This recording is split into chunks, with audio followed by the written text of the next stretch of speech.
Hello mga sir, meron naman tayong pasyenteng Honda Click na 125. At pakinig ko muna sa inyo yung pinaka problema nito. Kilometer niya mga sir, 46,626. Medyo bata pa. At yan yung tunog ng makina. Ang sagwa ng tunog ng makina. Kapag ganyan mga sir ang tunog, matik po yan, baba kagad ang makina or sigunyal ang problema nito mga sir. Pero dyan natin makikita after natin makalas yung makina, baka kasi matamaan yung block, kasi isa yan sa mga masisira or matatamaan kapag once na ganito yung tunog ng makina. Yan, hindi natin patatagalin pa, buksan natin para makita natin yung nangyari o yung damage doon sa loob ng makina. Okay, bali pag-iwalay muna natin. Kaya kung gusto nyo makaiwas sa ganito, dapat maalaga tayo sa langis.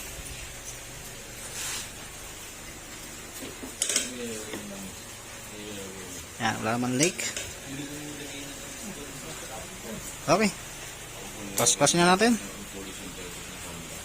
Bali, shortcut ko na lang yung pag-video mga sila. Doon na lang tayo magpuntirya doon sa makina pagka napag-iwalay na natin. Pasilip po sa inyo yung cause ng ingay. Okay, ito na yung click na kaninang maingay. Napag-hiwalay na natin yung makina. Ito na yung makina niya. Bali, napagkalas-kalas na rin natin. At ito yung sinasabi ko kanina, pagka once na nakalasan natin, ito yung tunog ng pinaandar natin. Ito to. Sa part pa lang dito mga sir. Yan, malaki na yan. Tapos tuktukan mo William.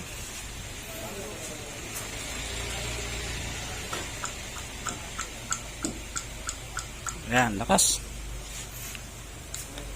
Pero yung bearing niya mga sir, or yung side dito, okay naman, hindi naman maluwag. At ayun, kita naman dun sa makina na medyo hindi naman pabaya sa langis. Nagkataon lang siguro na persado yung makina kasi nakailang remap daw to. Tapos palit ng tambutso, balik stock, tapos balik uli ng open 5 ganun, tapos i-remap uli or hayaan uli, tutuno, kaya ganun yung nangyari. Tapos ito yung black, kapag ganun yung problema or tunog ng makina, matik din po yung mga sir na magagasgasan at magagasgasan din yung black.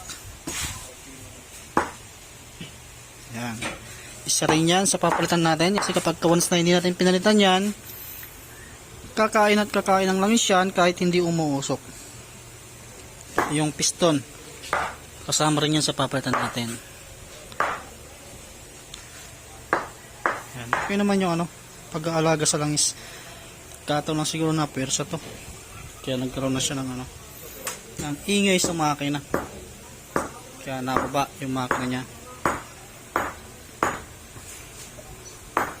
Okay, na-confirm na natin yung mga papalitan natin na pisa. Cylinder head na assembly, nasa inyo yan mga sir. Basta pinaka-importante, dito masikip. Meron din naman nabibiling connecting rod lang nito mga sir. Tapos dadalhin nyo lang ng machine shop. Okay na. Tapos yung black piston ring, gasket. Yan yung mga papalitan nyo dito. Basta pinaka-importante, malinisan nyo mabuti. Tapos yung mga oil seal, kailangan nyo mapalitan yan. Para hindi pagsimulan ng linkage. Yan, bari lilinisan muna natin, tapos yung sigunyal gusto nung may-ari, bagong sigunyal na yung ilalagay, tapos bagong block, bagong piston ring, tapos mga gasket. Yan, kaya hugasan muna natin to.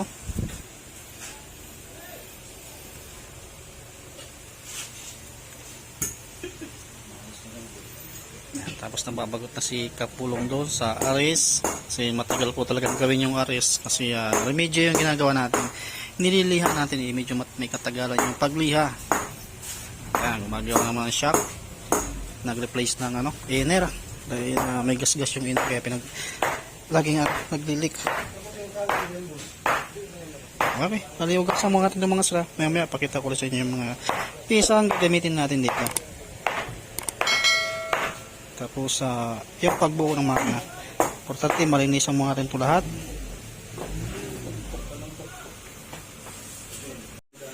Okay, ito mga sir, nalinisan na natin yung part ng makina. Ayan na.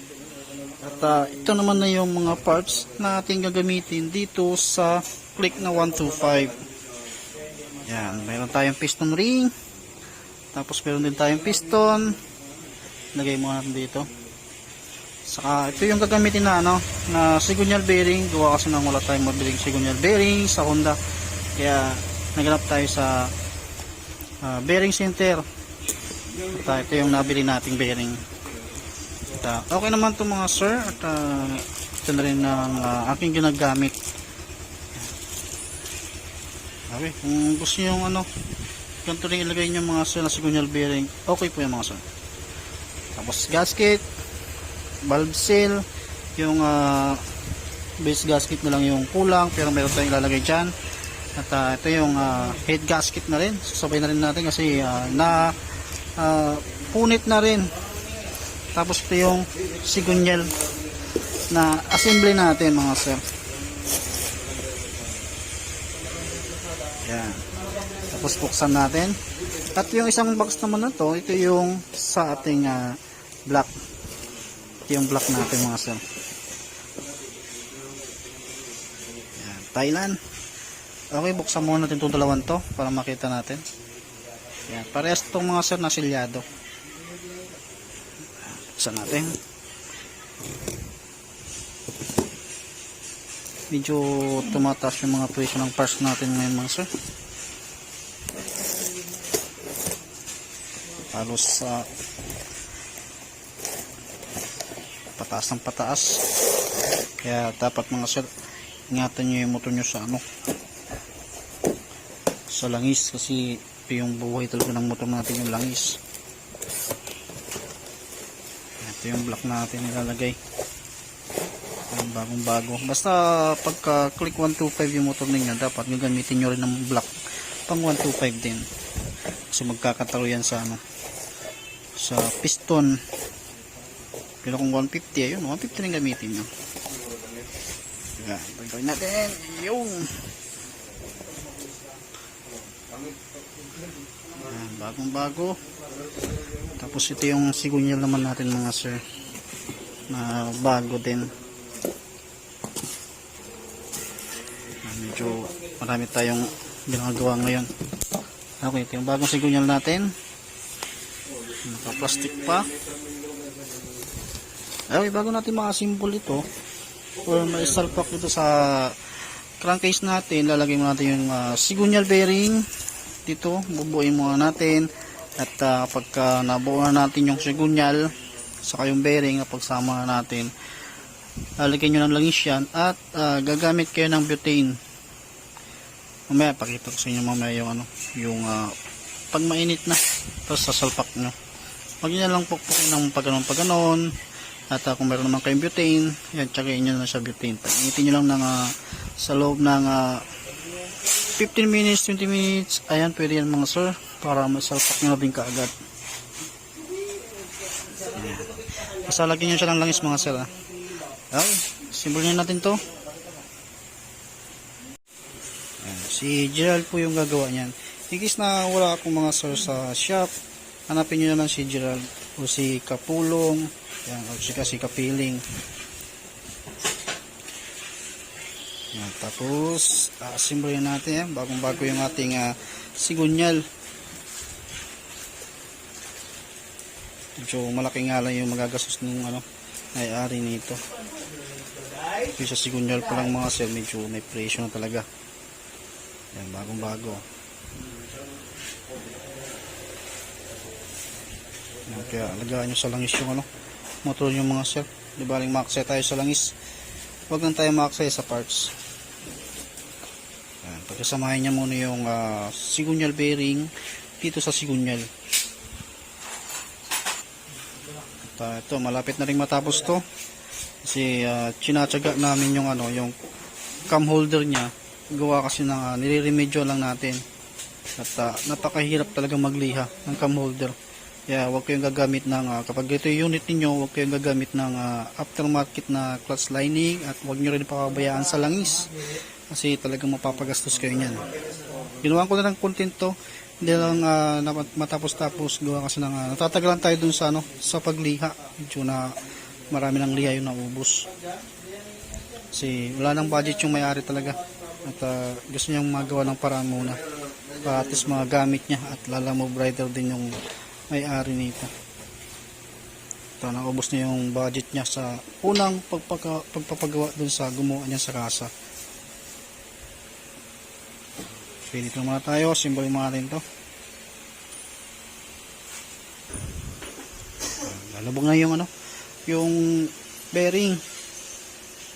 Yun na yan, hindi nyo na kailangan pa-press yan mga sir. Tsagain nyo lang dito sa sa pagpukpok dito, gilid-gilid nyo. Basta iwasan yung matamaan to. Kasi pagkawan sa natamaan nyo yan, ang magiging problema naman natin dyan, yung pagtagas ng langis doon sa oil seal. Pagka nailagay na doon. Yan, tapos nagamit na tayo ng langis doon sa crankcase, at papainitan na natin ng butane yan.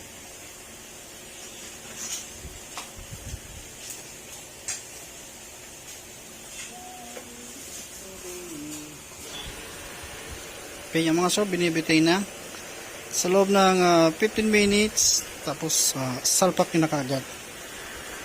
Basta lagyan nyo ng langis, huwag nyo papainitan ng ng walang langis kasi magganit, mahirapan din kayo maglagay ng sigunyal. Kaya dapat lagyan nyo ng langis, saka nyo i-butane sa loob ng 15 minutes to 20 minutes. Basta basta bala na kayo doon, basta hindi lang lalagpas sa o hindi lang mababa sa 15 minutes na pinapainitan. Okay, bali painitin muna yan, tapos mamaya kuhan ko ulit, pakita ko yung sasalpak na lang para hindi umaba yung video natin mga sir. Okay, lumipas na yung oras ng 15 minutes. Yan, pwede na natin isalpak yung sigunyal. Ayaw. Diba? Salpakan lang. Yan. Dapat yung sigunyal, dapat dikit ng konti dun sa crankcase. Yan. Hindi na pierce yung ating sigunyal. Tapos ngayon, ang gagawin lang natin, palamigin muna natin, tapos lalagyan natin ng Betagray. Betagray kasi yung aking ginagamit sa mga dyan, sa gilid niyan. Tapos yung dowel, yung huwag nyo kakalimutan. Pero kung mayroon natin lagyan ng Betagray dahil mainit, dahil ginamitan natin ng butane. Palamigin muna natin.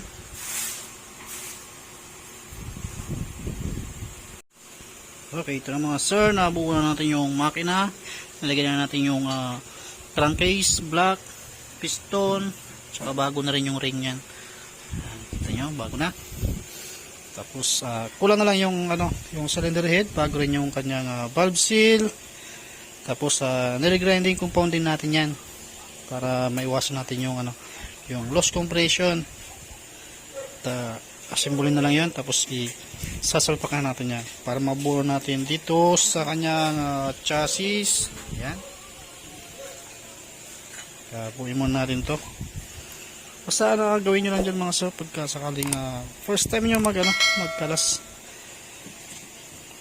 Lagay kayo ng karton, tapos habang tinatanggal nyo, tandaan nyo, tapos bukod-bukod nyo yung mga maliliit na parts. Sample nung yung valve block. Napaka-importante na dapat sinasegregate nyo yun para kapag binuo nyo, madali nyo siyang mahanap. Saka huwag nyo iwawala kasi hindi nyo mabubuo yung makina kapag nawala yung isang valve block. Buuin muna natin to, tapos salpakan natin yan dyan para mapatayo na yan.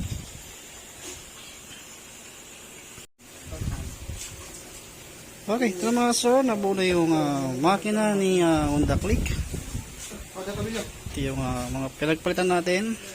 At yung oil seal kabilaan, pinalitan din natin yan. Isa rin kasi yan sa papalitan natin in case na nagkalas tayo, kasama yan. Para maiwasan natin yung yung mag-leak yung langis. Yan. Bagong sikunyal, black. Kasamahin na natin. At si Kapulog po ang yan na. Kasamahan nyo na yan para matistingan natin kung tatahimik na kasi naabot na yung schedule natin ng pagkakasabi kay customer na tapos na itong ngayong araw. Okay, ito na mga sir, pagsama natin yung makina at si chassis. Nagyan na rin siya ng langis. Ayan, nilalagyan na ni Kapulong ng coolant at maandar na yung makina. Ayan, back to standard na yung ingay ng makina or yung tunog ng makina. Hindi na siya parang kulig-lig na parang may nag-uumpugang bakal.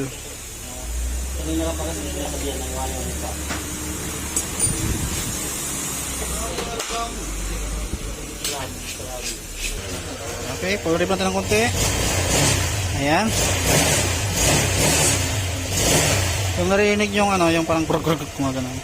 Yun doon sa may muffler kasi kulang tayo ng isang tornilyo at dinala naman niya dito sa atin. Wala talagang tornilyo at wala rin ako maibibigay sa kanya dahil mahaba yung kailangan natin para doon. Importante, nagawa na natin yung makina, tahimik na rin. At syempre kapag ganito mga sir, bago yung simulan, bago yung block, under break-in pa rin tayo, huwag mo natin pipirsain.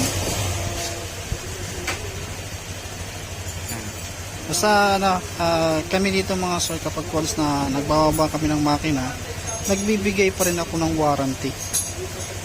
Basta ang covered natin ng warranty, kaya kung ano yung ginawa, pero kapag once na natiyo ng langis uli, yun po yun hindi nakasama sa warranty. Ang warranty natin 1 week, 2 weeks hanggang 1 buwan at umingay yung makina. Basta hindi na napabayaan sa langis, ayan, covered natin yan. At yung linkage, ayan, cover ko rin yan sa warranty. Kasi totally mga sir, kapag ang parts natin bumili tayo talagang wala siyang warranty talaga. Nagbibigay lang din ako ng warranty para kahit pa paano si customer maging satisfied sa ginawa kung sa unit niya at maiwasan din natin yung yung problema or may kaaway. Tapos i-reset din natin yan mga sir. Matik po yan kapag once na nagbababa tayo ng makina, nire-reset natin yung TPS saka yung ECU nya, na-analyze natin yan. Tapos may testing natin sa labas. Pero sure naman na natahimik na yung makina. Mas pinaka-importante sa motor natin mga sir ay kung ano yung stock ng motor, doon lang tayo. Stock is the best mga sir.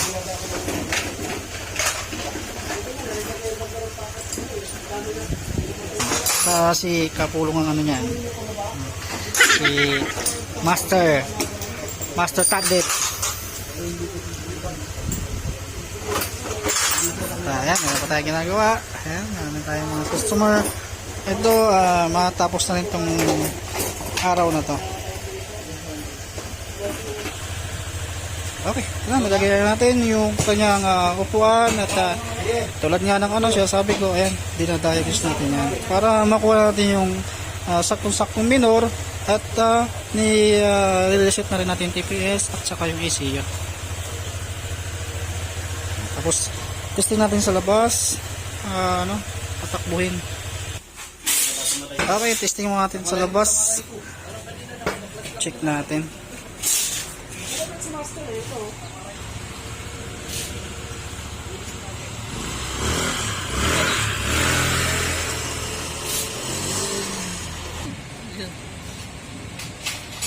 Pugi ni Kapulong tambot lang yan. Okay, bali tapos na tayo doon mga sir. Kaya ingatan nyo lang sa langis ang motor ninyo mga sir para hindi tayo matulad sa mga ganitong problema sa unit. Okay.